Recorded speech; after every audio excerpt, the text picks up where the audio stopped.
ഹബീബായ റസൂലുള്ളാഹി സ്വല്ലല്ലാഹു അലൈഹി വസല്ലം ആ പ്രവാചകന്റെ പ്രിയപ്പെട്ട പത്നിയാകുന്ന ആയിഷ ബീവി പറയുകയാണ്, മാ ശബിഅ ആലു മുഹമ്മദിൻ മിൻ യൗമൈനി ഖുബ്സാ. 2 ദിവസം തുടർച്ചയായിട്ട് പത്തിരി കഴിച്ചതായിട്ട് ഞങ്ങളുടെ കുടുംബത്തിലില്ല. അള്ളാഹു മനസ്സിലാക്കാനുള്ള തൗഫീഖ് തരട്ടെ. ഇന്ന് നമ്മുടെയൊക്കെ ജീവിത ചുറ്റുപാട് ചിന്തിച്ചു നോക്ക്. 3 നേരം 4, 5 ഒക്കെ ആയി മാറിയിരിക്കാം ഒരു ദിവസത്തിൽ. ആർഭാടങ്ങൾ കടന്നു വന്നു. ഈ സാമ്പത്തിക പരാധീനതയുള്ള ഈ സമയത്തും മുസ്ലിം സഹോദരിമാർ, മുസ്ലിം അമ്മമാർ, മുസ്ലിം സഹോദരങ്ങളാണ് കടകളിൽ സാധനം വാങ്ങാൻ ഏറ്റവും കൂടുതലുള്ളത്. ഇല്ല എന്ന് പറയാൻ പറ്റുമോ? തുണി പർച്ചേസ് ചെയ്യാൻ ഏറ്റവും കൂടുതൽ ടെക്സ്റ്റൈൽ ഷോപ്പിലാരാ? നമ്മുടെ താത്താമാര് തന്നെ. ചെരുപ്പ്, ഷൂ, ഒരു വീട്ടിൽ തന്നെ എത്ര ജോഡി ചെരുപ്പുകളാ ഉള്ളത്? എത്ര ജോഡി ചെരുപ്പാ ഉള്ളത്? നമ്മൾ വീടിന്റെ വാതിൽക്കൽ തന്നെ ഷെൽഫ് അടിച്ച് ഇങ്ങനെ വെച്ചിരിക്കുക അല്ലേ? എത്ര ജോഡി ചെരുപ്പാണ് ഇതിലുള്ളത്? ഒന്ന് ഓരോരുത്തരും ചിന്തിച്ചു നോക്ക്. വില കൂടിയ ചെരുപ്പ്, ലെതറിന്റെ ചെരുപ്പുകൾ ഇങ്ങനെ ഇരിക്കുകയാണ്. 2000-ന്റെയും 3000-ന്റെയും പല കമ്പനികളും, എഗോസിന്റെ കമ്പനി ഉൾപ്പെടെയുള്ള എല്ലാ കമ്പനികളും ഉൾപ്പെടെയുള്ള ചെരുപ്പുകളുണ്ട്. ഇതൊക്കെ 1-2 പ്രാവശ്യം ഇട്ടിട്ട് മാറ്റി അങ്ങനെ വെച്ചിരിക്കുക. ആരും ഉപയോഗിക്കുന്നില്ല, ആർക്കും കൊടുക്കൂല. പഴയ ഡ്രസ്സുകളൊക്കെ പഴയ കാലത്തിൽ കൊച്ചാപ്പാട മക്കൾ, ഇളാപ്പാട മക്കൾ, മുത്താപ്പാട മക്കൾ ഇന്നതൊക്കെ വലിയ കുറച്ചില്ല, അത് വാങ്ങുന്നത് കുറച്ചിലായി മാറിയിരിക്കും. ഇന്ന് അവർക്കൊന്നും വേണ്ട, കൊടുക്കുമ്പോൾ പറയും വേണേ 2 ചട്ടം നമ്മൾ തരാം. ചെറുപ്പക്കാർക്ക് എല്ലാവർക്കും, സഹോദരങ്ങൾ ഉൾപ്പെടെ ഓരോരുത്തരും ചിന്തിക്കുക, എത്ര ജോഡി ഡ്രസ്സ് നമുക്കുണ്ട്, എത്ര ജോഡി ചെരുപ്പുകളുണ്ട്. ഓരോരുത്തരും അവനവന്റെ കണക്കെടുക്കും. സഹോദരിമാര് ചിന്തിക്കും, എത്ര മിടിയും ടോപ്പുണ്ട്, എത്ര ചുരിദാറുണ്ട്, എത്ര പർദ്ദയുണ്ട് ഓരോരുത്തർക്കും. അള്ളാഹു മനസ്സിലാക്കാനുള്ള ബോധം തരട്ടെ. ഹബീബായ റസൂലുള്ളാഹി സ്വല്ലല്ലാഹു അലൈഹി വസല്ലമ തങ്ങളുടെ പ്രിയപ്പെട്ട ഭാര്യയായ ആയിഷ സിദ്ദീഖ റളിയല്ലാഹു അൻഹ പറയുകയാണ്, ഞങ്ങളുടെ വീട്ടിൽ പട്ടിണിയാണെന്ന് മാത്രമല്ല, അടുത്തുള്ള അനുയായികൾ തെറ്റിദ്ധരിക്കാൻ വേണ്ടി, പ്രവാചകന്റെ കൂട്ടുകാര് തെറ്റിദ്ധരിക്കാൻ വേണ്ടി, അഥവാ പ്രവാചകന്റെ വീട്ടിൽ ഭക്ഷണമുണ്ടെന്ന് മനസ്സിലാക്കാൻ വേണ്ടി അടുപ്പിൽ പഴയ തുണി കത്തിച്ചുകൊണ്ട് അടുപ്പിലൂടെ പുക വെളിയിലേക്ക് വിടുമായിരുന്നു അത്രേ. പഴയ തുണി എടുത്തിട്ട് അടുപ്പിലിട്ട് കത്തിച്ചിട്ട് അതിന്റെ പുക ഇങ്ങനെ വെളിയിക്കൊണ്ട് വിടും അടുപ്പിലൂടെ. എന്തിനാ? അയൽവാസികൾ മനസ്സിലാക്കട്ടെ, നബിയുടെ കുടുംബത്തിൽ ഇന്നും കുഴപ്പമൊന്നുമില്ല, നല്ല ഫുഡാണെന്ന് മനസ്സിലാക്കട്ടെ. ഇതൊക്കെ നമ്മുടെ സമൂഹത്തിലുണ്ട്, നമ്മുടെ അയൽവാസികളുണ്ട്. അവരും ഇത്തരത്തിൽ അടുപ്പിൽ ഇങ്ങനെ പോയിക്കും. കാരണം എന്താ? അഭിമാനശതും ഭയന്നിട്ട് ഇവിടെ ഭക്ഷണമൊക്കെ ഉണ്ടെന്ന് കരുതിക്കോട്ടെ എന്ന് കരുതിയിട്ട് പോയി നോക്കുമ്പോൾ അറിയാം അവരുടെ കലത്തിൽ എന്താണുള്ളത്. അങ്ങനെ പോയി നോക്കിയില്ലേ ഒരു വ്യക്തി, സയ്യിദുനാ ഉമർ ബിൻ ഖത്താബ് റളിയല്ലാഹു തആല അൻഹു ഹബീബായ നബി തങ്ങളുടെ വീട്ടിലേക്ക് കടന്നു ചെല്ലുകയാണ്. ബഹുമാനപ്പെട്ട ഉമർ ബിൻ ഖത്താബ് തങ്ങളുടെ പ്രിയപ്പെട്ട മകളാകുന്ന ഹഫ്സ ബീവിയുടെ ഊഴമായിരുന്നു അന്നത്തെ ദിവസം. അഥവാ പ്രവാചകൻ ഹഫ്സ ബീവിയുടെ കൂടെ കഴിയുമ്പോ ബഹുമാനപ്പെട്ട ഉമർ ബിൻ ഖത്താബ് തങ്ങൾ അങ്ങോട്ട് കടന്നു ചെല്ലുകയാണ്. റസൂലുള്ളാഹിയുടെ അടുക്കൽ വന്നുകൊണ്ട് സലാം ചൊല്ലി അള്ളാന്റെ റസൂലിനെ നോക്കുമ്പോ ഹബീബായ നബി തങ്ങൾ കടക്കുന്നത് ഈന്തപ്പന ഓല വിരിച്ചതാകുന്ന പായയിലാണ്. ഹബീബായ നബി തങ്ങളുടെ സുന്ദരമായ ആ പൂമേനിയിൽ ഈന്തപ്പന ഓലകളുടേതാകുന്ന അടയാളങ്ങൾ പ്രവാചകന്റെ ശരീരത്തിൽ കാണാമായിരുന്നു. ഇത് കണ്ടപ്പോ ബഹുമാനപ്പെട്ട ഉമർ ബിൻ ഖത്താബ് റളിയല്ലാഹു തആല അൻഹു പൊട്ടിക്കരയുകയാണ്. അടുക്കളയിലേക്ക് പോയി നോക്കുമ്പോ ഹബീബായ നബി തങ്ങളുടെ വീടാ. ആരാണ് പ്രവാചകർ സഹോദരങ്ങളെ? അറബ് നാട്ടിലെ മാമലകൾ മുഴുവനും കനക കൊട്ടാരമായിട്ട് തിരുസവിധത്തിൽ തരട്ടെ എന്ന് ജിബ്രീൽ എന്ന മാലാഖ വന്നുകൊണ്ട് ചോദിക്കുമ്പോ വേണ്ട എന്ന് പറഞ്ഞുകൊണ്ട് പരിത്യാഗത്തിന്റെ ആത്മീയ വലയത്തിലേക്ക് ഉൾവലിഞ്ഞ ഹബീബ് മുഹമ്മദ് മുസ്തഫ ആ പ്രവാചകന്റെ വീട്ടിലെ അവസ്ഥയാണ്. ഉമർ ബിൻ ഖത്താബ് റളിയല്ലാഹു തആല അൻഹു നബിയെ നോക്കുമ്പോ പട്ടിന്റെ മെത്തയില്ല, നബിയെ നോക്കുമ്പോ തേക്കിന്റെ കട്ടിലില്ല, കീഴിലില്ല. നബിയെ നോക്കുമ്പോ സുന്ദരമായ തലയിണയില്ല. പ്രവാചകൻ കിടക്കുന്നത് ഈന്തപ്പന ഓല വിരിച്ചതായ വിരിപ്പില. ആ വിരിപ്പിൽ നിന്ന് ഉമർ ഇബ്നുൽ ഖത്താബ് തങ്ങളെ കണ്ടപ്പോ എണീറ്റിരുന്ന പ്രവാചകന്റെ പുറത്ത്, പ്രവാചകന്റെ ഭൂമേനിയിൽ അടയാളങ്ങൾ ഉണ്ടായിരുന്നുവെന്ന് ഉമർ ഇബ്നുൽ ഖത്താബ്. കരയാതെ മുഅ്മിനേ, കരയാതെ മുസ്ലിമേ, ഈ ചേർത്തും നമുക്ക് കേൾക്കാൻ പറ്റുമോ? ഈ ചരിത്രം നമുക്ക് കേൾക്കാൻ പറ്റുമോ? ഉമർ ഇബ്നുൽ ഖത്താബ് റളിയല്ലാഹു തആല അൻഹു അടുക്കളയിലേക്ക് ചെല്ലുകയാണ്. ഹഫ്സ ബീവിയുടെ അടുക്കലേക്ക് ചെല്ലുകയാണ്. തന്റെ പ്രിയപ്പെട്ട പൊന്നുമോളാണ്, പൊന്നുമോളാ. മകൾ എന്താണ് ഭർത്താവിന് വെച്ചു കൊടുക്കുന്നതെന്ന് നോക്കാൻ ചെന്നപ്പോ ആ വീട്ടിലുള്ളത് അല്പം ശഈർ മാത്രമാണ്, അല്പം തൊലി ഗോതമ്പ് മാത്രമാണ്. ആർക്കും വേണ്ടാത്ത ചണ്ടിയാകുന്ന തൊലി ഗോതമ്പ് മാത്രമാണ് ആ വീടിന്റെ മൂലയിൽ അല്പം കണ്ടത്.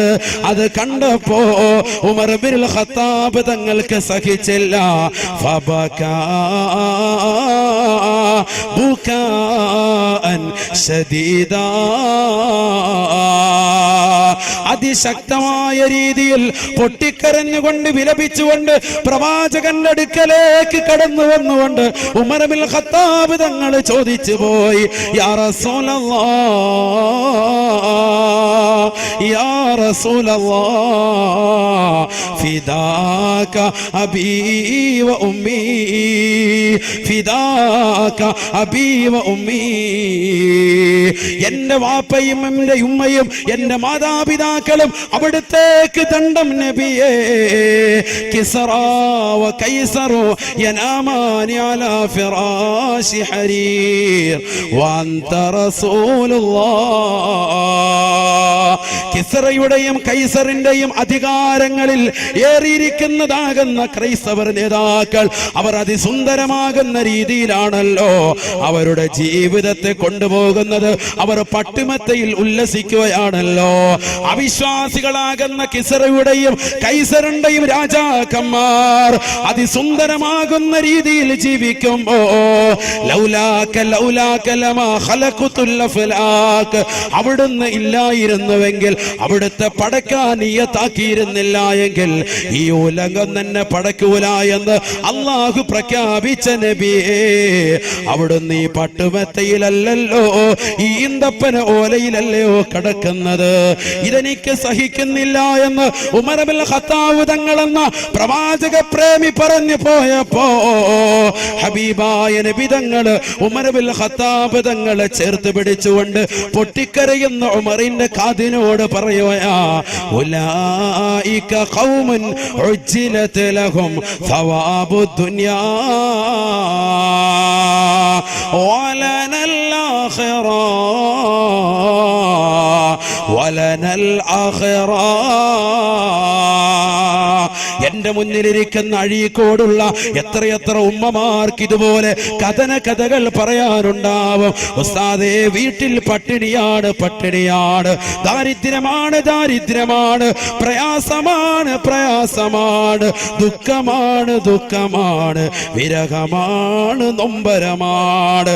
എത്ര ദിവസങ്ങളായി മാന്യമായൊരു മാംസാഹാരം കഴിച്ച വീട് ഒരു പക്ഷേ അഴീക്കോട് പല വീട്ടിലും കാണൂല. പക്ഷെ ദീനിനെ സ്നേഹിക്കുന്നവരാണ്, ആലിമീങ്ങളെ സ്നേഹിക്കുന്നവരാണ്, മുത്തഅല്ലിമീങ്ങളെ സ്നേഹിക്കുന്നവരാണ്, അവർക്ക് ഭക്ഷണം കൊടുക്കാൻ മനസ്സുള്ളവരാണ്, അവരുടെ ഐക്യദാർഢ്യം പ്രഖ്യാപിക്കുന്നവരാണ്.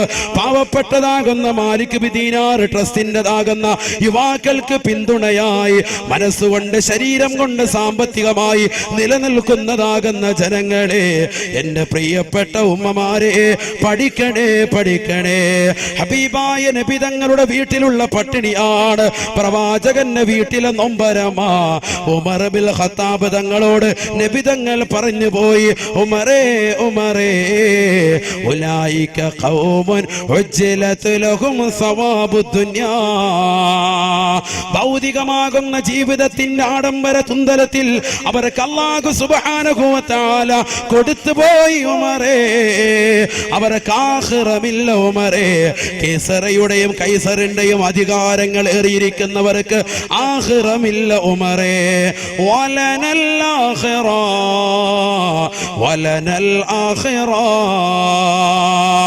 ഉമറേ ഉമറേ, ദാരിദ്ര്യത്തിൽ അമർന്നിരിക്കുന്ന നമുക്കുണ്ടല്ലോ, അഥവാ മുസ്ലിമീങ്ങൾക്കുണ്ടല്ലോ, അഴീക്കോടുള്ള ഉമ്മ, അഴീക്കോടുള്ള ഉപ്പ, സന്തോഷിക്കണേ സന്തോഷിക്കണേ. സമ്പത്ത് കുറയുന്നതിൽ നമ്മൾ പരിഭവം പറയേണ്ടതില്ല, നമ്മൾ പ്രയാസപ്പെടേണ്ടതില്ല. നബി പറയുകയാണ് വലനൽ ആഖിറ. സാമ്പത്തിക പരാധീന അനുഭവിക്കുന്നതാകുന്ന മുസ്ലിമീങ്ങളെ മുസ്ലിമീങ്ങളെ റസൂലുള്ള പഠിപ്പിക്കുകയാ വലനൽ ആഖിറ, നമുക്കാണ് സ്വർഗമുള്ളതെന്ന് നബിയുനാ റസൂലുള്ളാഹി സല്ലല്ലാഹു അലൈഹി വസല്ലം. അല്ലാഹു തൗഫീഖ് തരട്ടെ, അല്ലാഹു തൗഫീഖ് തരട്ടെ. എന്നോട് ഒരുപാട് ആളുകൾ, പ്രത്യേകിച്ച് സഹോദരിമാരുടെ ഭാഗത്ത് നിന്ന് കഴിഞ്ഞ വർഷം അതിനുശേഷം ഒരുപാട് സഹോദരിമാര് കരഞ്ഞുകൊണ്ട് പറഞ്ഞത് ദാരിദ്ര്യത്തിന്റെ വിഷയം. വളരെ ബുദ്ധിമുട്ട്, സഹോദരങ്ങളാണെങ്കിൽ കച്ചവടമില്ല, പ്രയാസമില്ല. പക്ഷെ എന്നാൽ അതേപോലെ തന്നെ ഒരുപാട് ആളുകൾ വിളിച്ചിട്ടും പറഞ്ഞു, ഉസ്താദ് എന്ന ലാ ഹൗല എന്ന ദിക്ർ ഞങ്ങൾ ചെല്ലിയിട്ട് ഒരുപാട് പ്രയാസങ്ങൾ മാറിയിട്ടുണ്ട്. അള്ളാഹു തൗഫീഖ് തരട്ടെ. ഒരുപാട് പ്രശ്നങ്ങൾ മാറിയിട്ടുണ്ട്. ഞങ്ങളൊക്കെ കടലുകൊണ്ട് ജീവിക്കുന്ന ആളുകളാണ്, കൂലിപ്പണിക്കാരായ ആളുകളുണ്ട്, അവർക്കൊക്കെ റാഹത്ത് കിട്ടിയിട്ടുണ്ട് ലാ ഹൗല എന്ന ദിക്ർ. അത് ഞാൻ പറഞ്ഞതല്ല, ആര് പറഞ്ഞതാ? ബഹുമാനപ്പെട്ട റസൂലുള്ളാഹി. ലാ ഹൗല കൻസും മിൻ കുനൂസിൽ ജന്ന, സ്വർഗ്ഗത്തിൽപ്പെട്ട നിധിയാണ് എന്ന് മുഹമ്മദ് റസൂലുള്ളാഹി. അത് അനുഭവിച്ചറിയണം എന്ന് പറഞ്ഞാൽ ചെല്ലി അറിഞ്ഞാലേ അറിയുള്ളൂ. തഴവ ഉസ്താദിന്റെ ഭാഷയിൽ പറഞ്ഞാൽ അതൊരു ലേഹ്യമാണ്, ഇത് ഡെയിലി കഴിക്കേണ്ട ലേഹ്യവുമാണ്, മുടങ്ങാതെ കഴിക്കേണ്ടതാകുന്ന ലേഖ്യാണ്. അല്ലാഹു തൗഫീഖ് തരട്ടെ. ജീവിതം എപ്പോഴും സ്റ്റൈലാ, അതിനൊരു ശക്കുമിൽ ഒരിക്കലും ചിട്ട തെറ്റിപ്പോവരുതേ, അലസതയാൽ ഒഴിക്കരുതേ. ഒറ്റ ദിവസം മുടങ്ങാതെ ചെല്ലുക. എങ്ങനെ ചെല്ലണ്ട? ഞാൻ അതിനെ കൈതും കൂടി പറഞ്ഞിരുന്നു. ഷർത്ത് എന്ത്? ബിസ്മി ചേർത്തിട്ട് ചെല്ലണം. ബിസ്മില്ലാഹിർ റഹ്മാനിർ റഹീം. അതിനോട് ചേർക്കാൻ വേണ്ടി ഒരു വാവും കൂടി, വലാ ഹൗല വലാ ഖുവത ഇല്ലാ ബില്ലാഹിൽ അലിയ്യിൽ. അത് 101 പ്രാവശ്യം ചെല്ലുന്ന ആളുകൾ എത്ര പേരുണ്ടെന്ന് കൈവക്കിക്ക്. നിത്യമാക്കിയ ആളുകൾ കഴിഞ്ഞ വർഷം മുതൽ. അള്ളാഹുവിനെ നമ്മുടെ ജീവിതത്തിൽ അത് മുടങ്ങാതെ ചെല്ലാൻ അള്ളാഹു തൗഫീഖ് തരട്ടെ. ഒരുപാട് സഹോദരിമാർ അത് ചെല്ലുന്നുണ്ട്. ചെല്ലിയത് കാരണമായിട്ട് ദാരിദ്ര്യം നീങ്ങിയത് ഒരുപാട് പേര് എന്നെ വിളിച്ചു പറഞ്ഞിട്ടുണ്ട്. ഒരുപാട് ആളുകൾ. വീടില്ലാത്തൊരു സഹോദരി, നമ്മുടെ ഈ സംഘടനയിൽപ്പെട്ട ഒരു സഹോദരന്റെ സഹോദരി കൂടിയാണ്. വീടില്ലാത്തൊരു സഹോദരി ഈ ദിക്ർ പറഞ്ഞു കൊടുത്തു. അവരത് ചെല്ലി 6 മാസം കൊണ്ട് റബീഉൽ അവ്വൽ ഈ കഴിഞ്ഞ മാസത്തിൽ അവർ കുടിയിരിക്കൽ നടത്തി വീട്ടിൽ കയറി താമസിച്ചു. അള്ളാഹു നമുക്കതിനുള്ള സൗഭാഗ്യം തരട്ടെ.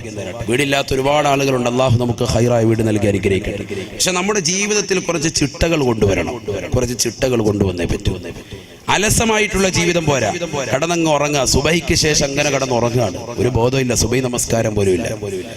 ബറക്കത്ത് കെട്ടവനായിരിക്കണമെങ്കിലേ സുബഹിക്ക് ശേഷം ഉറങ്ങ് പരമസുഖത്തിലേ. ബറക്കത്ത് കെട്ടവനായിരിക്കണമെങ്കിലേ സുബഹിക്ക് ശേഷം ഉറങ്ങ് പരമസുഖത്തിലേ. ബറക്കത്ത് കെട്ട മനുഷ്യനാകണമെങ്കിൽ എന്ന് പറഞ്ഞാൽ ബറക്കത്തില്ലാത്തവനാകണമെങ്കിൽ എന്ത് ചെയ്താൽ മതി? സുബഹി കഴിഞ്ഞ് ഉറങ്ങിയാൽ മതി എന്ന് ബഹുമാനപ്പെട്ട ശൈഖുന തഴവ ഉസ്താദ്, അള്ളാഹു കാത്തിരക്ഷിക്കട്ടെ. അഥവാ സുബഹി നമസ്കാരം കഴിഞ്ഞിട്ട് ആ ഉദയം, നമ്മുടെയൊക്കെ പള്ളിയിൽ നമ്മൾ എഴുതി വെച്ചിട്ടില്ലേ, ഉദയം 6:25 അല്ലെങ്കിൽ 6:27, 6:30 ഇങ്ങനെ സമയം കാണും അല്ലേ? നമ്മൾ മനസ്സിലാക്കി എന്താ ഇത്?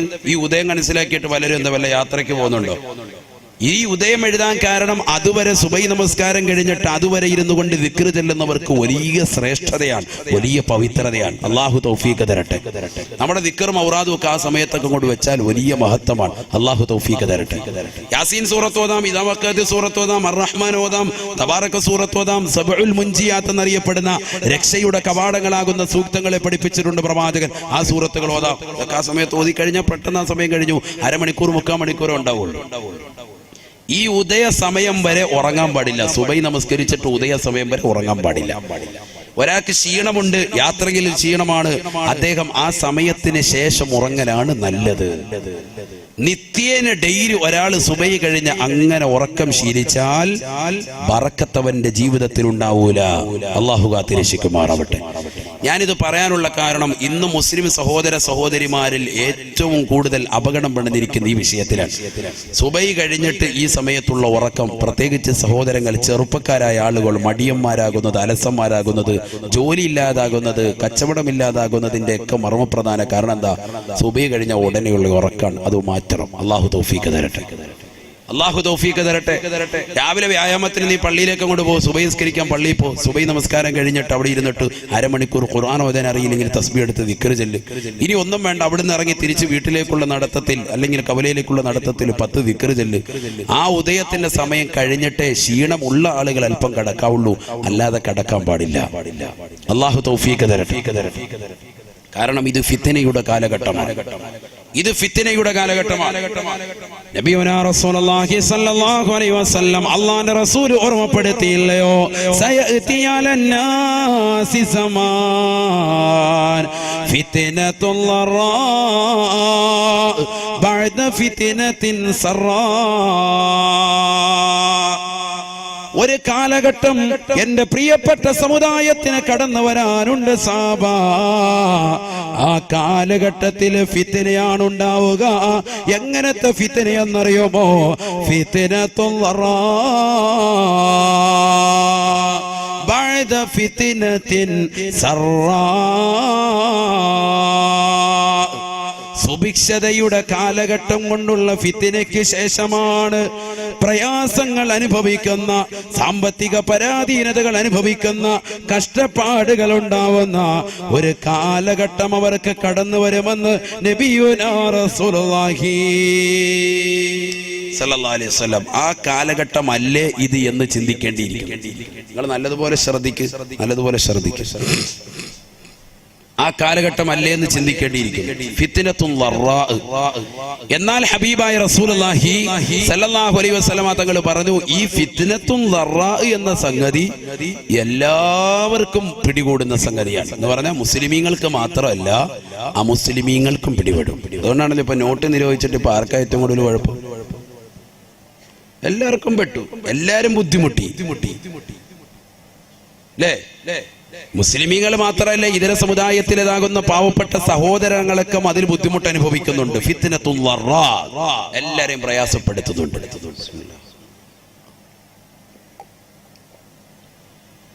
ഇപ്പൊ ന്യൂ ഇയറിന്റെ തന്നെ വാർത്ത എന്താ? പെട്രോളിനും ഡീസലിനും വില കൂട്ടി. ഫിത്നത്തുൽ ലറാ ആണത്. എല്ലാവർക്കും ഫിത്നയാണ് മൊത്തത്തിൽ. സാമ്പത്തിക ബുദ്ധിമുട്ട്, കൺസ്ട്രക്ഷൻ വർക്കുമായി മുന്നോട്ട് പോയവർക്ക് അതിന്റെ പ്രയാസം. അതുപോലെ തന്നെ വീട് എടുക്കാൻ വേണ്ടി ജോലിക്കാര് പണി അന്വേഷിച്ചുകൊണ്ട് എത്രയോ സഹോദരങ്ങളാണ്. ബംഗാളികളൊക്കെ നാട്ടിൽ നിന്ന് അങ്ങോട്ട് തിരിച്ചു പോവാണ്, റിട്ടേൺ പോവാ. മുമ്പ് ബംഗാളികൾ ലീവിന് പോയിക്കൊണ്ടിരുന്നത് നമ്മുടെ നാട്ടിൽ നിന്ന് ആന്ധ്രാപ്രദേശത്തിലേക്ക് ബസ് പിടിച്ച്, ടൂറിസ്റ്റ് ബസ് പിടിച്ച്, AC ഉള്ള ബസ്സിൽ പിടിപ്പിച്ച് അതിൽ യാഹത്തായിട്ട് യാത്ര ചെയ്തു. 3 ലക്ഷം രൂപയാണ് ബസ്സിന് കൂലി കൊടുത്തത്. 3 ലക്ഷം രൂപ. കോട്ടയത്ത് നിന്ന് യാത്ര പോയതാണ്, നമ്മുടെ നാട്ടിൽ കുമ്മനത്ത് നിന്ന് യാത്ര പോയതാണ്. ഞാനത് പറയാൻ കാരണം നമ്മുടെ ഒരു സഹോദരനാണ് അതുമായി ബന്ധപ്പെട്ടത് കൊടുത്തത്, എല്ലാം കറക്റ്റ് ചെയ്ത് കൊടുത്തത് കൊണ്ടാണ്. 3 ലക്ഷം രൂപ. അത്രത്തോളം വരുമാനം നമ്മുടെ ഈ നാട്ടിൽ വന്ന് ഉണ്ടാക്കി കൊണ്ടുപോകുന്നു ബംഗാളികൾ. പക്ഷെ നമ്മൾ അധ്വാനശീലരാകുന്നില്ല. നമുക്കിപ്പോഴും പ്രവാസ ലോകമാണ് അല്ലേ? ഇവിടെ കിട്ടുന്ന 15,000 അവിടെ കിട്ടിയാലും ഒക്കെ നമുക്ക് റാഹത്താണ്. ആ രീതിയിലാണ് നമ്മൾ മുന്നോട്ട് പോകുന്നത്. അതുകൊണ്ട് തന്നെയാണ് ഈ വിപത്തുകളൊക്കെ. നമ്മളൊന്ന് അധ്വാനിക്കാൻ തയ്യാറാകണം. അള്ളാഹു തൗഫീഖ് തരട്ടെ. ഫിത്നത്തുൽ ലറാ പിടികൂടും മുഹമ്മദ് റസൂലുള്ളാഹി. ഈ ഫിത്നത്തുൽ ലറാ വരുന്നത് സാമ്പത്തിക പ്രശ്നം മാത്രമല്ല, IS ഭീകരരെന്ന് പറയുന്നത് പോലെ മുസ്ലിം സഹോദരങ്ങളെ മാത്രമായി, സഹോദരിമാരെ വേട്ടയാടിക്കൊണ്ടിരിക്കുന്ന കാലഘട്ടവുമായിരിക്കും അതെന്ന് മുഹമ്മദ് റസൂലുള്ളാഹി. അങ്ങനെ ആ കാലഘട്ടം മുന്നോട്ട് പോകുമ്പോ ഹബീബായ നബി തങ്ങൾ പറയുകയാണ്, സയഅതി അലന്നാസി ബഅദ ദാലിക ഫിത്ന. ഫിത്നത്തുൽ ലറായിലൂടെ സുഭിക്ഷതയുടെ കാലഘട്ടത്തിന് ശേഷമുള്ള ലറാഉൽ ബുദ്ധിമുട്ടിൻ്റെതാകുന്ന പ്രയാസത്തിന്റെ കാലഘട്ടം ജനങ്ങൾക്ക് വന്ന് നിൽക്കുമ്പോ ഒരു ഫിത്ന കൂടി കടന്നു വരും സാബാ. ഫിത്നത്തുൻ അമിയാ സമ്മാ. കണ്ണും കാതും അടപ്പിക്കുന്ന ഫിത്നയായിരിക്കും അതെന്ന് നബിയുനാ റസൂലുള്ളാഹി. കണ്ണും കാതും അടപ്പിക്കുന്ന ഫിത്തിനയാണ് രണ്ടാമതായി കടന്നു വരിക. നമ്മൾ ചിന്തിച്ചു നോക്ക്, ഞാൻ വെറുതെ പറയല്ല, നമ്മുടെ ഈ കാലഘട്ടത്തിന്റെ അവസ്ഥ ചിന്തിച്ചു നോക്ക്. ഒരു 25 കൊല്ലം മുമ്പ് ഇങ്ങോട്ട് 80 അല്ലെങ്കിൽ 85 കാലഘട്ടം മുതൽ 2010 വരെയുള്ള കാലഘട്ടത്തിൽ സുഭിക്ഷതയായിരുന്നു. വീടില്ലാത്ത പലർക്കും വീട് വെക്കാൻ തൗഫീക്ക് കിട്ടി. റാഹത്താകുന്ന രീതിയിൽ ജീവിതം മുന്നോട്ട് കൊണ്ടുപോയി. വിവാഹ ജീവിതം നടന്നു. ആ വിവാഹ ജീവിതത്തിൽ സാലിഹ്യങ്ങളാകുന്ന മക്കളായി. നല്ലൊരു വാഹനമുള്ളവരുണ്ട്, നല്ല വീട് വെച്ചവരുണ്ട്, നല്ല കുടുംബം, നല്ല അന്തരീക്ഷത്തിൽ പോകുന്നവരുണ്ട്, ബിസിനസ് റാഹത്തായ നിലയിൽ പോകുന്നവരുണ്ട്. ആ ഒരു കാലഘട്ടമായിരുന്നു. അതുകൊണ്ട് തന്നെ ഒരു ഓട്ടോ വിളിച്ചിട്ട് 90 രൂപയുടെ ഓട്ടോ ആയിട്ടുള്ളെങ്കിലും 100 രൂപ അങ്ങോട്ട് ഓട്ടോക്കാരന് കൊടുക്കും, അല്ലെ? 10 രൂപ നീ വെച്ചോ എന്ന് പറയും. അതാണ് സുഭിക്ഷത. അള്ളാന്റെ റസൂൽ പറഞ്ഞത് അങ്ങനെ ഒരു കാലഘട്ടം ഉണ്ടാകും, അത് ഫിത്നയാണ്. മുഹമ്മദ് റസൂലുള്ളാഹി സുഭിക്ഷതയുടെ ഒരു കാലഘട്ടത്തിന് ശേഷം പിന്നീട് വരുന്നതാണ് ഫിത്നത്തുൽ ളറാ, ബുദ്ധിമുട്ടുള്ള കാലഘട്ടം. മുഹമ്മദ് റസൂലുള്ളാഹി അല്ലേ? ഞാൻ പറഞ്ഞത് വെറുതെ അല്ല. എത്ര ജോഡി ചെരുപ്പ്, എത്ര ജോഡി ഡ്രസ്സുകൾ സുഭിക്ഷതയായിരുന്നു. എവിടെ നോക്കിയാലും ആഹാരം ഇഷ്ടം പോലെ വാരി വിതറുകയാണ്. ആഴ്ചയിൽ ഒരു ദിവസമെങ്കിലും മാംസാഹാരം കൊടുക്കണം കുടുംബത്തിനെന്ന് പഠിപ്പിച്ച മതമാണ് പരിശുദ്ധ ശരീഅത്തുൽ ഇസ്ലാം. അത് വ്യക്തമായി രേഖപ്പെടുത്തിയ ഗ്രന്ഥമാണ് ഫത്ഹുൽ മുഈൻ. ആഴ്ചയിൽ ഒരു ദിവസം കുടുംബത്തിന് മാംസാഹാരം കൊടുത്തിരിക്കണം എന്ന് പറഞ്ഞ ആ ഗ്രന്ഥത്തെ നമ്മൾ വിലയിരുത്തുക മാത്രമല്ല, ഡെയിലി വീട്ടിലേക്ക് മാംസാഹാരം കടന്നു വരുന്ന ഒരു അന്തരീക്ഷമായിരുന്നു ഈ കഴിഞ്ഞ 10 വർഷം അല്ലെങ്കിൽ 20 വർഷം നമുക്കുണ്ടായിരുന്നു. എല്ലാ ദിവസവും നമ്മൾ മീൻ വാങ്ങും, എല്ലാ ദിവസവും ഇറച്ചി വാങ്ങും. എന്നാൽ ഇനി ഒരു ഫിത്നയുടെ കാലഘട്ടത്തിലേക്കാണ് നമ്മൾ പോയിക്കൊണ്ടിരിക്കുന്നത്. ആര് പറയാൻ? മുഹമ്മദ് റസൂലുള്ളാഹി സ്വല്ലല്ലാഹി അലൈഹി വസല്ലം തങ്ങൾ പറയുന്നു, ഫിത്നത്തുൽ ളറാ, സാമ്പത്തികപരമായി പ്രയാസം, ശാരീരികപരമായി പ്രയാസം, ജോലിയില്ലാത്ത അവസ്ഥ, മൊത്തത്തിൽ സാമ്പത്തിക ബുദ്ധിമുട്ട്, അങ്ങനെ വരെ സാമ്പത്തിക മാന്ദ്യം പിടികൂടുകയാണ്. ഇങ്ങനെ മുന്നോട്ട് പോകുമ്പോഴാണ് അടുത്ത ഫിത്ന വരുന്നത്. അതേതാ ഫിത്ന? ഫിത്നത്തുൻ അമിയാ ഉസമ്മാ, കണ്ണും കാതും അടപ്പിക്കുന്ന ഫിത്നയായിരിക്കും അതെന്ന് നബിയുനാ റസൂലുള്ളാഹി, ഹബീബായ റസൂലുള്ളാഹി സ്വല്ലല്ലാഹു അലൈഹി വസല്ലമ തങ്ങൾ തന്റെ പ്രിയപ്പെട്ട അനുയായികളോട് മിമ്പറിൽ കൈവച്ചുകൊണ്ട് പറയുകയാണ്, സഹാബാ, ഈ ഫിത്ന മുസ്ലിമീങ്ങൾക്ക് മാത്രമാ.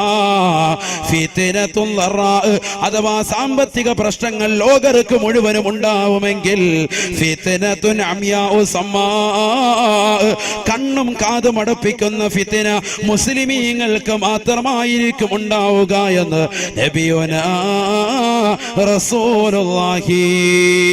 അഥവാ മുസ്ലിമീങ്ങൾ കൈകാലിട്ടടിച്ചുകൊണ്ട് രക്ഷിക്കണേ എന്ന് ലോകത്തോട് യാചിച്ചാലും കേണപേക്ഷിച്ചാലും ഒരാൾ പോലും അവരെ കേൾക്കൂല, ഒരാൾ പോലും അവരെ കണ്ടെന്ന് വരുത്തൂല. കണ്ടില്ലയോ നിങ്ങൾ മ്യാൻമറിലെ റോഹിംഗ്യൻ മുസ്ലിമീങ്ങൾ, പാവപ്പെട്ടതാകുന്ന സഹോദരങ്ങൾ അവരുടെ ശരീരത്തിലേക്ക് കുന്തം കുത്തിയിറക്കിയിട്ട് പച്ചയ്ക്ക് കൊണ്ടുവന്നിട്ട് കത്തിക്കുന്നത് കണ്ടില്ലയോ? അവരുടെ ശരീരത്തിലേതാകുന്ന അവയവങ്ങൾ ഇഞ്ചിഞ്ചായി മുറിച്ചത് കണ്ടില്ലയോ? കുടൽമാല വെളിയിലേക്ക് ചാടിച്ചത് കണ്ടില്ലയോ? വാട്സാപ്പിലും ഫേസ്ബുക്കിലുമായിട്ട് അതിന്റെ ഫോട്ടോകൾ കൊണ്ട് നിറഞ്ഞില്ലയോ? മുസ്ലിമേ, മുസ്ലിമേ, ആ പാവപ്പെട്ടതാകുന്ന മുസ്ലിമീങ്ങൾ അവരെ സഹായം അപേക്ഷിച്ചിട്ട് പോലും ഒരു അറബ് ലീഗ് അവരെ സഹായിക്കാനില്ല, ഒരു ഐക്യരാഷ്ട്ര സഭ അവരെ തിരിഞ്ഞു നോക്കാനില്ല, ഒരു ആള് പോലും ആ പാവപ്പെട്ട മുസ്ലിമീങ്ങളുടെ രോദനം കേൾക്കാൻ ഇല്ലേ ഇല്ല. ഇതാണ് പ്രവാചകൻ പറഞ്ഞത്. ഒരു കാലഘട്ടം കടന്നു വരും സഹാബാ, ഫിത്നത്തുൻ അമിയാ ഉസമ്മാ, കണ്ണും കാതും അടപ്പിക്കുന്ന ഫിത്നയായിരിക്കും അത്. അന്ന് മുഅ്മിനീങ്ങൾ വിളിച്ച് കേണപേക്ഷിച്ചാലും ഒരാൾ പോലും രക്ഷയ്ക്ക് വരൂല എന്ന് നബിയുനാ റസൂലുള്ളാഹി സ്വല്ലല്ലാഹി അലൈഹി വസല്ലം. അല്ലാഹുവിന്റെ റസൂൽ പറയാ, ഫൈദാ ഖീല ഇൻഖലത് തമാദത്, ഫൈദാ ഖീല ഇൻഖലത് തമാദത്. പലരും പറയും ആ പ്രശ്നമൊക്കെ തീർന്നു, കെട്ടടങ്ങി, IS ഭീകരം എന്നുള്ള വർത്താനമൊക്കെ ഇപ്പൊ ഇല്ല എന്നൊക്കെ പറയും. പക്ഷേ തമാദത്ത്, അതിങ്ങോട്ട് പറഞ്ഞു തീരേണ്ട താമസം അത് നീണ്ടു നീണ്ടു കിടക്കും. മുഹമ്മദ് റസൂലുള്ളാഹി അത് മാറിപ്പോകൂല. ഇത് ആരൊക്കെ മാത്രമേ ഉണ്ടാവുള്ളൂ? ഉറക്കെ പറയും മനുഷ്യന്മാർ, ആർക്ക് മാത്രമേ ഉള്ളൂ? മുസ്ലിമീങ്ങൾക്ക് മാത്രം. ആരായി പറയുന്നത്? നബിയുനാ റസൂലുള്ളാഹി. അള്ളാന്റെ റസൂല് പറയാ, എത്രത്തോളം അന്ന് ഈ ഫിത്തിന നിങ്ങൾക്ക് കടന്നു വന്നിട്ടില്ല എങ്കിൽ, മുസ്ലിമീങ്ങൾക്ക് വന്നിട്ടില്ല എങ്കിൽ അവരുടെ അംഗത്തെ പറ്റി അവർ പ്രത്യേകം ശ്രദ്ധിക്കട്ടെ എന്ന് പറഞ്ഞാൽ, ഞാൻ മുസ്ലിമാണോ എന്ന് ഓരോരുത്തരും ഒന്ന് ചിന്തിക്കേണ്ടിയിരിക്കുന്നു. ആ സമയത്ത് അവർക്ക് ആ ഫിത്തിന വന്നിട്ടില്ല എങ്കിൽ എന്ന് മുഹമ്മദ് റസൂലുള്ളാഹി, മുസ്ലിമീങ്ങൾക്ക് അത് വരും എന്നാണ് മുഹമ്മദ് റസൂലുള്ളാഹി സ്വല്ലല്ലാഹി അലൈഹി വസല്ലം തങ്ങൾ പറയുന്നത്. അത് പ്രശ്നങ്ങൾ കെട്ടടങ്ങി എന്ന് പറഞ്ഞാലും തമാദ്ദത്ത് വീണ്ടും വീണ്ടും അത് നീണ്ടു നിൽക്കും. മുഹമ്മദ് റസൂലുള്ളാഹി ലാ യൻജൂ മിൻഹാ ഇല്ലാ മൻ നജാ കദുആഇൽ ഖരീഖ് ഫിൽ ബഹരി. എൻ്റെ പ്രിയപ്പെട്ട അഴൂക്കോട് ജട്ടിയിലുള്ള പ്രിയപ്പെട്ട ഉമ്മമാരോട്, എൻ്റെ പ്രിയപ്പെട്ട സഹോദരങ്ങളോട്, ആയിരക്കണക്കാകുന്ന വിശ്വാസികളോട് കുമ്മനം ഉസ്താദിന് ഒന്ന് മാത്രമേ ഓർമ്മപ്പെടുത്താനുള്ളൂ. ഇത് പറഞ്ഞു തരാൻ പ്രവാചകൻ നമുക്കിന്നില്ല. ഇത് പറഞ്ഞു തരാൻ ഇന്ന് ഉലമാക്കളെയുള്ളൂ, പണ്ഡിതന്മാരെയുള്ളൂ. അള്ളാഹുവിന്റെ അമ്പിയാക്കളുടെ അനന്തരാവകാശികളാകുന്ന ഉലമാക്കളെ ഇത് പറഞ്ഞു തരാനുള്ളൂ. ഹബീബായ നബി തങ്ങൾ പറയുകയാണ്, സഹാബാ സഹാബാ ലാ യൻജൂ മിൻഹാ ഇല്ലാ മൻ ദആ കദുആഇൽ ഖരീഖ് ഫിൽ ബഹരി. സമുദ്രത്തിൽ കടന്നുകൊണ്ട് എന്നെയൊന്ന് രക്ഷിക്കണേ, എന്നെയൊന്ന് രക്ഷിക്കണേ, എന്നെയൊന്ന് കരകയറ്റണേ എന്ന് നീന്തലറിയാത്ത മനുഷ്യൻ കടന്നുകൊണ്ട് അവന്റെ ജീവൻ അപകടത്തിൽ പെടുന്ന സമയത്ത് നിലവിളിച്ചുകൊണ്ട് ദുആഇരക്കുന്നത് പോലെ പൊട്ടിക്കരഞ്ഞുകൊണ്ട് ദുആഇരക്കുന്ന മുഅ്മിനല്ലാതെ രക്ഷപ്പെടൂല എന്ന് നബിയുനാ റസൂലുള്ളാഹി. ഈ കാലഘട്ടത്തിൽ എൻ്റെ പ്രിയപ്പെട്ട സഹോദരങ്ങൾ, ഡിസംബറിന്റെ കടുങ്കോച്ചെന്ന തണുപ്പ് വിട്ടിട്ടില്ലാത്ത ഈ ജനുവരി മാസത്തിൽ എൻ്റെ പ്രിയപ്പെട്ട മുഅ്മിനെ പതച്ചൂടി നീ കടങ്ങരുതേ, നീ പതച്ചു മൂടി കടക്കരുതേ. തഹജ്ജുദ് നമസ്കരിക്കണേ, റബ്ബിലേക്ക് പൊട്ടിക്കരുത് ദുആഇരക്കണേ. ഹബീബായ റസൂലുള്ളാഹി സ്വല്ലല്ലാഹു അലൈഹി വസല്ലമ തങ്ങൾ തന്റെ പ്രിയപ്പെട്ട അനുയായികളോട് ഓർമ്മപ്പെടുത്തുകയാണ്, പാവപ്പെട്ട മുസ്ലിമീങ്ങളെ മാത്രമായി ലക്ഷ്യമിട്ടുകൊണ്ട് ഒരു ഫിത്തിന കടന്നു വരാനുണ്ട് സാബാ, ഒരു ഫിത്തിന കടന്നു വരാനുണ്ട് സാബാ. അന്ന് മുസ്ലിമീങ്ങൾ കടന്ന് നിലവിളിച്ചാൽ ഒരാൾ പോലും തിരിഞ്ഞു നോക്കൂല, ഒരൈക്യരാഷ്ട്രസഭ അവരെ രക്ഷിക്കാനുണ്ടാവൂല. ഹബീബായ റസൂലുള്ളാഹി സ്വല്ലല്ലാഹു അലൈഹി വസല്ലമ തങ്ങൾ പിന്നീട് വീണ്ടും ഓർമ്മപ്പെടുത്തുകയാണ്, പ്രവാചകരും ഓർമ്മപ്പെടുത്തുകയാണ്, നിങ്ങൾ പൊട്ടിക്കരഞ്ഞുകൊണ്ട് റബ്ബിലേക്ക് ദുആ ചെയ്താലല്ലാതെ ആ സമയത്ത് രക്ഷപ്പെടില്ല എന്ന് നബിയുനാ റസൂലുള്ളാഹി സ്വല്ലല്ലാഹു അലൈഹി വസല്ലം. അതുകൊണ്ടാണ് ഞാൻ ഈ ദുആഅക്ക് ആദ്യം നിങ്ങൾക്ക് ഓർമ്മപ്പെടുത്തിയത്. നരകത്തെ കാവലുള്ളതാകുന്ന ഈ ദുആഅക്ക് നമ്മുടെ ജീവിതത്തിൽ നിത്യമാക്കണം. അല്ലാഹു തൗഫീഖ് തരട്ടെ. അള്ളാഹുവിന്റെ റസൂൽ പറഞ്ഞു, ഈ കാലഘട്ടത്തിൽ തന്നെയാണ് മുസ്ലിമീങ്ങളുടെ കൈകളിലിരിക്കുന്നതാകുന്ന ഇസ്ലാമിക രാഷ്ട്രമാകുന്ന തുർക്കി നഷ്ടപ്പെടുക. മുഹമ്മദ് റസൂലുള്ളാഹി. തുർക്കി ആരുടെ രാഷ്ട്രമാണ് ഇപ്പം? ഞാൻ എന്റെ പ്രസംഗത്തിൽ തന്നെ അത് പറഞ്ഞു, എന്നിട്ട് നിങ്ങൾക്ക് ശ്രദ്ധിച്ചില്ലേ? മുസ്ലിങ്ങളുടെ കയ്യിലിരിക്കാൻ. ഇപ്പോൾ കുറച്ച് ലോകാര്യം പറയാൻ പോകുന്നു, ശ്രദ്ധിച്ചോ. ഇനി ഒരു നടക്കാൻ പോകുന്ന ഒരു സംഗതി ആയതുകൊണ്ടാണ് ഇത് പറയാൻ പോകുന്നത്. ഹബീബായ റസൂലുള്ളാഹി സ്വല്ലല്ലാഹു അലൈഹി വസല്ലം 1400 വർഷം മുമ്പ് അവിടുത്തെ സുന്ദരമായ നാവിലൂടെ ഓർമ്മപ്പെടുത്തുകയാണ്, തുർക്കി നഷ്ടപ്പെടുമത്രേ, മുസ്ലിമീങ്ങളുടെ കയ്യിലിരിക്കുന്ന തുർക്കി നഷ്ടപ്പെടുമത്രേ. നബിയുനാ റസൂലുള്ളാഹി ഈ കണ്ണും കാതുമടപ്പിക്കുന്ന ഫിത്ന ഇങ്ങനെ നിലനിൽക്കുമ്പോ ഇന്ന് മുസ്ലിമീങ്ങളുടെ കയ്യിലിരിക്കുന്ന ഈ തുർക്കി നഷ്ടപ്പെടുമെന്ന് ആര് പറയാ? നബിയുനാ റസൂലുള്ളാഹി. അതൊന്ന് ശ്രദ്ധിക്കണം. അത് ശ്രദ്ധിക്കുന്ന സഹോദരങ്ങൾ, ഇതര സമുദായത്തിലെ സഹോദരങ്ങൾ എന്റെ ഈ ശബ്ദം ശ്രമിക്കുന്നുണ്ടെങ്കിൽ ഈ വാക്ക് പുലരുമ്പോ ഇൻഷാ അല്ലാഹ് ഒരു മുസ്ലിമീങ്ങളാകും. അല്ലാഹു തൗഫീഖ് തരട്ടെ. കാരണം റസൂലുള്ളാഹി 1400 വർഷം മുമ്പ് പറഞ്ഞു വെച്ചതല്ലേ. അതിപ്പോ നമ്മളിപ്പോ വെളിപ്പെടുത്തി. ഇപ്പൊ മുസ്ലിമീങ്ങളുടെ കയ്യിലുള്ള ഈ രാഷ്ട്രം നഷ്ടപ്പെടുമെന്ന് മുഹമ്മദ് റസൂലുള്ളാഹി നമ്മുടെ കയ്യിൽ നിന്ന് പോകും. അതൊരു ചെറിയ സംഭവമല്ല, ഇനി വരാനിരിക്കുന്ന ഒരു സംഭവമാണ്. തുർക്കി 2 പ്രാവശ്യം മുസ്ലിമീങ്ങൾ പിടിച്ചടക്കി. 2ാമത്തെ പ്രാവശ്യമാണ് ഇപ്പൊ നമ്മുടെ കയ്യിലുള്ളത്. ഒന്ന് സ്വഹാബത്തിന്റെ കാലഘട്ടത്തിൽ പിടിച്ചടക്കിയിട്ടുണ്ട്. സ്വഹാബത്തിന്റെ കാലഘട്ടത്തിൽ പിടിച്ചെടുത്തിട്ടുണ്ട്. ഹബീബായ റസൂലുള്ളാഹി സ്വല്ലല്ലാഹു അലൈഹി വസല്ലം തന്റെ പ്രിയപ്പെട്ട അനുയായികളോട് പറഞ്ഞില്ലയോ, സ്വഹാബാ അടുത്ത സമയത്ത് തന്നെ നിങ്ങൾ തുർക്കി പിടിച്ചെടുക്കുമേ, തുർക്കി നിങ്ങൾ പിടിച്ചെടുക്കുമേ, അതിൽ നിങ്ങൾ അണിചേരണേ, അത് വലിയ കൂലിയുള്ളതാണെന്ന് നബിയുനാ റസൂലുള്ളാഹി. ആ ധർമ്മസമരത്തിന് വേണ്ടി അനുയായികൾ പോകുമ്പോ അബൂ അയ്യൂബുൽ അൻസാരി റളിയല്ലാഹു തആല അൻഹു അതിന്റെ നേതൃപടവും അലങ്കരിച്ചിരുന്നു അത്രേ. അബൂ അയ്യൂബുൽ അൻസാരി റളിയല്ലാഹു അൻഹുവിന്റെ നേതൃത്വത്തിലാണ് തുർക്കി പിടിച്ചിട്ട്. ആരാ അബൂ അയ്യൂബുൽ അൻസാരി റളിയല്ലാഹു അൻഹു? ആരാ അബൂ അയ്യൂബുൽ അൻസാരി റളിയല്ലാഹു അൻഹു? അദ്ദേഹത്തിന്റെ വീട്ടുമുപ്പടിക്കലാണ് അള്ളാന്റെ റസൂലിന്റെ ഒട്ടകം വന്ന് മുട്ടുകുത്തിയത്. പണ്ട് നമ്മൾ മദ്രസയിൽ പഠിച്ച ചരിത്രമാണ്. അള്ളാന്റെ റസൂൽ സല്ലല്ലാഹു അലൈഹി വസല്ലമ തങ്ങൾ പലായനം ചെയ്ത് കടന്നു വരുമ്പോ അബൂ അയ്യൂബ് അൽ അൻസാരിയുടെ വീട്ടുപടിക്കലാണ് ഒട്ടകം മുത്തുകുത്തിയത്. ആ അബൂ അയ്യൂബ് അൽ അൻസാരി റളിയല്ലാഹുവിന്റെ കാര്യമാണ് നമ്മൾ ഈ പറയുന്നത്. അദ്ദേഹം ഈ തുർക്കി പിടിച്ചെടുക്കുന്നതിനുള്ള സഹാബത്തിന്റെ കൂടെ പോവുകയും വിജയശ്രീലാളിതരായി തുർക്കി അവരുടെ കയ്യിൽ അഥവാ ഇസ്ലാമിക രാഷ്ട്രമാവുകയും ചെയ്തു. ഇനി തെറ്റിദ്ധരിക്കരുത്, എന്റെ വാക്ക് കേട്ടിട്ട് തുർക്കി പിടിച്ചെടുക്കാന്ന് പറഞ്ഞതിലൂടെ വാളും വരിചേട്ട് പോയി തലവെട്ടിക്കളഞ്ഞ് കൈകാലുകൾ ഛേദിച്ചിട്ട് അംഗവൈകല്യം ഉണ്ടാക്കുക എന്ന അർത്ഥത്തിലല്ല നമ്മുടെ പിടിച്ചെടുക്കൽ എന്ന് പറഞ്ഞാൽ. ഇത് ധർമ്മസമരമാണ്. മുസ്ലിമീങ്ങളുടെ പിടിച്ചെടുക്കൽ എന്ന് പറഞ്ഞാൽ ഇസ്ലാമികമാകുന്ന ആശയങ്ങളും ആദർശങ്ങളും ആ സമുദായത്തിൽ, ആ ജനങ്ങളിൽ സ്വാതന്ത്ര്യം ഉണ്ടാക്കി കൊടുക്കുക. അതാണ് പിടിച്ചെടുക്കുക എന്ന് പറഞ്ഞതിന്റെ അർത്ഥം. മനസ്സിലായില്ലേ? ഇസ്ലാമികമാകുന്ന ആശയവും ആദർശങ്ങളും അവർക്ക് നടപ്പിലാക്കാനുള്ള സ്വാതന്ത്ര്യം ഉണ്ടാക്കി കൊടുക്കുക. അതിനുവേണ്ടി തുർക്കി ഇസ്ലാമിക രാഷ്ട്രമായി. അതിനുശേഷം മുസ്ലിമീങ്ങളുടെ കയ്യിൽ നിന്ന് വീണ്ടും നഷ്ടപ്പെട്ടു. പിന്നീട് രണ്ടാമത് മുസ്ലിമീങ്ങൾ പിടിച്ചതാണ് AD 15-ാം നൂറ്റാണ്ടിൽ പിടിച്ചെടുക്കുന്നത്. ആ പിടിച്ചെടുക്കലാണ് ഇപ്പോഴും നിലനിൽക്കുന്നത്. അന്ന് തുർക്കി പിടിച്ചെടുത്ത സമയത്ത് അന്നവിടെ ഉണ്ടായിരുന്നതാകുന്ന ഓർത്തഡോക്സ് വിഭാഗക്കാർ റഷ്യയിലേക്ക് പലായനം ചെയ്തു. തൊട്ടടുത്തുള്ള രാജ്യമാണ് റഷ്യ. അങ്ങോട്ട് പലായനം ചെയ്തു. ഇന്ന് റഷ്യയിൽ 77% ഓർത്തഡോക്സുകാരാണ്.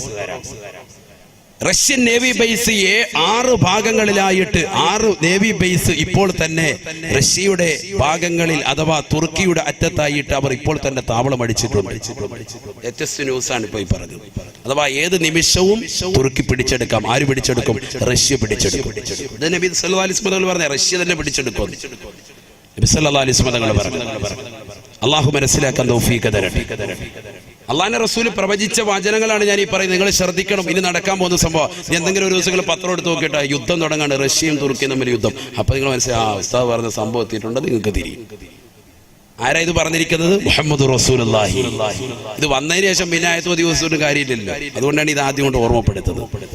ഇത് ചിലപ്പോൾ അടുത്ത കൊല്ലം എന്ന് പറയാൻ വരുമ്പോൾ സംഭവം ചിലപ്പോൾ നടന്നിട്ടുണ്ടെങ്കിൽ പിന്നെ അന്ന് ആയത്തോ ദിവസം ഓതി പറഞ്ഞാൽ നിങ്ങൾക്ക് അതിന്റെ കാര്യമില്ല. ഇനി മുതൽ നിങ്ങൾ ശ്രദ്ധിച്ചിരിക്കും. ഇൻഷാ അല്ലാഹ് അല്ലാഹു തൗഫീഖ് തരട്ടെ. ഏതാ തുർക്കി? ഇന്ന് തുർക്കിയിലെ ഇസ്താംബൂളിൽ വെടിവെപ്പുണ്ടായി. നിശാ ക്ലബ്ബിൽ വെടിവെപ്പുണ്ടായിട്ട് 39 പേര് മരിച്ചു എന്ന് പ്രമുഖ പത്രങ്ങളിൽ രേഖപ്പെടുത്തിയിട്ടുണ്ട്. മുത്തശ്ശി പത്രങ്ങളിലൊക്കെ ഉണ്ട്, ഫ്രണ്ട് പേജിലുണ്ട്. പലരും ദർശിച്ചിട്ടുണ്ടാവും. ആ തുർക്കിയിൽ. കാരണം എന്താ? അവിടെ ഇപ്പോൾ അനിസ്ലാമികത കടന്നു വരുന്നു. നിശാ ക്ലബ്ബുകൾ, രാത്രി സമയത്തുള്ളതാകുന്ന പാട്ടും കൂത്തുകൾ കടന്നു വന്നു. അതുകൊണ്ട് തന്നെ അത് മുസ്ലിമീങ്ങളുടെ കയ്യിൽ നഷ്ടപ്പെടും. ദീനില്ല, ദീൻ നഷ്ടപ്പെടുകയാണ് അവിടെ. ദീൻ നഷ്ടപ്പെടുമ്പോ അല്ലാഹു സുബ്ഹാനഹു വ തആല ദീനില്ലാത്ത ആളുകളുടെ മേൽ അത് ദീനപ്പെടുത്താണ്. ഇങ്ങനെ തുർക്കി നഷ്ടപ്പെട്ടുകൊണ്ട് ജനങ്ങൾ മുഴുവനും പ്രയാസത്തിലാ. ലോകത്തുള്ള മുഴുവൻ മുസ്ലിമീങ്ങളും പ്രയാസത്തിലാണ്. എല്ലാവരും സാമ്പത്തികമായി പരാധീനം അനുഭവിച്ചു കൊണ്ടിരിക്കുമ്പോഴാണ് പരിശുദ്ധമാക്കപ്പെട്ടതാകുന്ന മക്കയില് മഖാം ഇബ്രാഹിമിന്റെ ചാരത്തൊരു മനുഷ്യൻ വരുക. അദ്ദേഹത്തിന്റെ അടുക്കലേക്ക് ജനങ്ങൾ ഓടിച്ചെല്ലും അത്രേ. അദ്ദേഹത്തിന്റെ കൈക്ക് പിടിച്ചുകൊണ്ട് മദീനക്കാര് ബൈഅത്ത് ചെയ്യുമത്രേ. പിന്നെ മക്ക വന്നുകൊണ്ട് ബൈഅത്ത് ചെയ്യുമത്രേ. പിന്നെ ഇറാഖികൾ ബൈഅത്ത് ചെയ്യുമത്രേ. പിന്നെ ലോകത്തുള്ള മുഴുവൻ മുസ്ലിമീങ്ങളും അദ്ദേഹത്തെ ഖലീഫയായി പ്രഖ്യാപിക്കുമത്രേ. അദ്ദേഹത്തിന്റെ പേരാണ് മഹദി ഇമാമെന്ന് നബിയുനാ റസൂലുള്ളാഹി. യുവാതി ഇസ്മി ബിസ്മിഹി വയസ്മു അബീഹി ബിസ്മി അബീ മിൻ ഔലാദി ഫാത്തിമ മിൻ സുലാലത്തി ഹസൻ. ഹബീബായ റസൂലുള്ളാഹി സ്വല്ലല്ലാഹു അലൈഹി വസല്ലമ തങ്ങൾ തന്റെ പ്രിയപ്പെട്ട അനുയായികളോട് ഓർമ്മപ്പെടുത്തുകയാണ്, സഹാബത്തെ മഹദി ഇമാം കടന്നു വരുന്ന സമയമാ. അദ്ദേഹം പരിശുദ്ധമാക്കപ്പെട്ട ഹറം ഷരീഫിൽ മഖാം ഇബ്രാഹിമിന്റെ സ്ഥലത്ത് വന്നുകൊണ്ടിരിക്കുമെന്ന് നബിയുനാ റസൂലുള്ളാഹി മിൻ ഔലാദി ഫാത്തിമ. മദീനക്കാരനാണ് ബഹുമാനപ്പെട്ട മഹദി ഇമാം. എന്റെ മകളാകുന്ന ഫാത്തിമയുടെ മക്കളിൽപ്പെട്ടതാണ്. മിൻ സുലാലത്തി ഹസൻ, ഹസനിന്റെ പേരക്കുട്ടിയാണ്, ഹസനിന്റെ പരമ്പരയിൽപ്പെട്ടതാണെന്ന് നബിയുനാ റസൂലുള്ളാഹി. യുആതിഉ ഇസ്മി ബിഇസ്മിഹി, എന്റെ പേര് അദ്ദേഹത്തിന്റെ പേരുമായി സാമ്യമുള്ളതാണ്, അഥവാ മുഹമ്മദ് എന്നായിരിക്കുമെന്ന് നബിയുനാ റസൂലുള്ളാഹി. വയസ്മു അബീഹി ബിസ്മി അബീ, അദ്ദേഹത്തിന്റെ വാപ്പാന്റെ പേര് എന്റെ വാപ്പാന്റെ പേരിനോട് സാമ്യമുള്ളതാണ്, അഥവാ അബ്ദുള്ള എന്നായിരിക്കുമെന്ന് നബിയുനാ റസൂലുള്ളാഹി. പക്ഷെ മഹദി ഇമാമിന് ആ സമയത്ത് എത്ര വയസ്സുണ്ടാകും? 40 വയസ്സുണ്ടാകും. മഹദി ഇമാമിന് മഹദി ഇമാമാണെന്ന് അറിയണമെങ്കിൽ വയസ്സ് എത്ര ആകണം? 40 ആകണം. അതുകൊണ്ടാണ് അത്രയും വൈകിയത്. ഇപ്പൊ മഹദി ഇമാം ഇപ്പൊ വന്നിട്ടുണ്ടോ, ജനിച്ചിട്ടുണ്ടോ? അല്ലാഹു അഅലം. ഒരു ഫാത്തിഹ ഡെയിലി ഓതിക്കോളി. അള്ളാഹുവരുടെ മദദ് നൽകി അനുഗ്രഹിക്കുമാറാവട്ടെ. കാരണം എന്താ, 40 കൊല്ലം കഴിയുമ്പോഴേ ആർക്ക് മഹദി ഇമാമിന് മഹദി ഇമാമാണെന്ന് തിരിച്ചറിവുണ്ടാവുള്ളൂ. അന്ന് മക്കയുടെ ഒരു സൈഡിൽ വന്ന് അദ്ദേഹം ഇരിക്കും. പരിശുദ്ധമാക്കപ്പെട്ട റുക്നുൽ യമാനിന്റെയും മഖാം ഇബ്രാഹിമിന്റെ ഇടയിലായിരിക്കും അദ്ദേഹം വന്നിരിക്കുക എന്ന് മുഹമ്മദ് റസൂലുള്ളാഹി. ഒരു രാത്രിയിലായിരിക്കും അത്. ആ രാത്രിയിൽ ജനങ്ങൾ മുഴുവനും, അഥവാ ആദ്യമായിട്ട് മദീനക്കാർ, പിന്നെ മക്കക്കാർ, പിന്നെ ഇറാഖികൾ, പിന്നെ ലോകത്തുള്ള മുഴുവൻ മുസ്ലിമീങ്ങളും വന്ന് അദ്ദേഹത്തെ ബൈഅത്ത് ചെയ്യും. നബിയുനാ റസൂലുള്ളാഹി. മനസ്സിലാക്കുന്നുണ്ടോ? അപ്പൊ ആ കാലഘട്ടത്തിലേക്ക് എത്തിക്കൊണ്ടിരിക്കാൻ ഞാൻ അതിനാണ് ഓർമ്മപ്പെടുത്തിയത്. ആദ്യം തന്നെ ഇതങ്ങോട്ട് പറഞ്ഞത് അതാണ്. കുറച്ച് ദുആകൾ പറഞ്ഞിട്ട് ഈ കാലഘട്ടത്തെ പറ്റി നിങ്ങളോട് വിശദീകരിച്ചതാണ്. ഹബീബായ റസൂലുള്ളാഹി സ്വല്ലല്ലാഹു അലൈഹി വസല്ലം അല്ലാഹുവിന്റെ റസൂൽ പറയുകയാ, ലാ യൻജു മിൻഹാ ഇല്ലാ മൻ നജാ കദുആഇൽ ഗരീഖി ഫിൽ ബഹരി. സമുദ്രത്തിൽ അകപ്പെട്ടതാകുന്ന മനുഷ്യൻ ഇഖ്ലാസോടുകൂടി, നിഷ്കളങ്കതയോടുകൂടി കൂടിയല്ലാതെ പറയൂല, എന്നെ രക്ഷിക്കണേ രക്ഷിക്കണേ എന്ന്. നീന്തലറിയാത്തവൻ നിഷ്കളങ്കതയോടുകൂടി പറയൂല. ആ നിഷ്കളങ്കതയായിരിക്കണം നിങ്ങളുടെ ദുആയിൽ ഉണ്ടാവേണ്ടതെന്ന് നബിയുനാ റസൂലുള്ളാഹി. ഇന്ന് മുസ്ലിമീങ്ങളാകുന്ന നമുക്ക് പ്രാർത്ഥിക്കാൻ എവിടുന്നാണ് സമയം? ദുആയില്ല, ദുആയില്ല. നമസ്കാരങ്ങൾക്ക് ശേഷമുള്ള പ്രാർത്ഥനകൾ നമ്മൾ അവഗണിച്ചില്ലയോ? ഹബീബായ നബി തങ്ങൾ ഓർമ്മപ്പെടുത്തിയില്ലയോ? സഹാബത്തെ സലാസു ദഅവാതിൻ മുസ്തജാബ, 3 പ്രാർത്ഥനകൾക്ക് വല്ലാതെ ഉത്തരം ലഭിക്കുന്നതാ. 3 പ്രാർത്ഥനകൾക്ക് വല്ലാത്ത ഉത്തരം ലഭിക്കുന്നതാണ്. അതിലൊന്ന് പ്രവാചകൻ ഓർമ്മപ്പെടുത്തിയത് ഫീ ദുബരി കുല്ലി സ്വലാത്ത്, എല്ലാ നമസ്കാരങ്ങൾക്ക് പിറകെയുള്ള ഉടനെയുള്ള പ്രാർത്ഥനയാ. അതിന് ഉത്തരമുണ്ടെന്ന് നബിയുനാ റസൂലുള്ളാഹി. അല്ലാഹു തൗഫീഖ് തരട്ടെ, അല്ലാഹു തൗഫീഖ് തരട്ടെ. നരകം എന്ന് പറയുന്നത് അത്രമേൽ പ്രധാനമായ സംഗതി കൊണ്ടാണ് രാവിലെ മുതൽ പ്രഭാതം മുതൽ അവന്റെ ദുആ നരകത്തെ തൊട്ട് കാവൽ തേടാനുള്ള കാര്യം. അത്രമേൽ പ്രധാനമായ സംഗതി. ബക്കറ്റ് പിരിവില്ലേ? ബക്കറ്റ് എല്ലാവരും നൽകി ലാസ്റ്റ് ദിവസമല്ലേ? അതുകൊണ്ട് ഇൻഷാ അല്ലാഹ് എല്ലാവരും കാര്യമായിട്ട് അല്ലാഹു തൗഫീഖ് നൽകട്ടെ. നമ്മുടെ സ്വതക്കെ അല്ലാഹു സ്വീകരിക്കുമാറാവട്ടെ, കബൂലാക്കുമാറാവട്ടെ. എല്ലാ വിഷമങ്ങളും പ്രയാസങ്ങളും അല്ലാഹു നീക്കി തരട്ടെ. അപകടങ്ങളെ തൊട്ട്, ദുരിതങ്ങളെ തൊട്ട്, വിപത്തുകളെ തൊട്ട് അല്ലാഹു കാത്ത് രക്ഷിക്കട്ടെ. ബിസ്മില്ലാഹിർ റഹ്മാനിർ റഹീം. വേഗം കൊടുക്കും. ബിസ്മില്ലാ. എല്ലാ സഹോദരങ്ങളും സഹോദരിമാരും ഇന്ന് ലാസ്റ്റ് ദിവസം കൊണ്ട് നിങ്ങളൊക്കെ കാര്യമായിട്ട് എല്ലാവരും സഹകരിക്കും ഇൻഷാ അല്ലാഹ്. ഇന്നലെ വരെ 50 ഇട്ടവർ ഇന്ന് മാറ്റി പിടിക്കും, 100 ആക്കി ഇൻഷാ അല്ലാഹ്. സാമ്പത്തിക ഭദ്രത നൽകും ഇൻഷാ അല്ലാഹ്. അല്ലാഹു തൗഫീഖ് തരട്ടെ.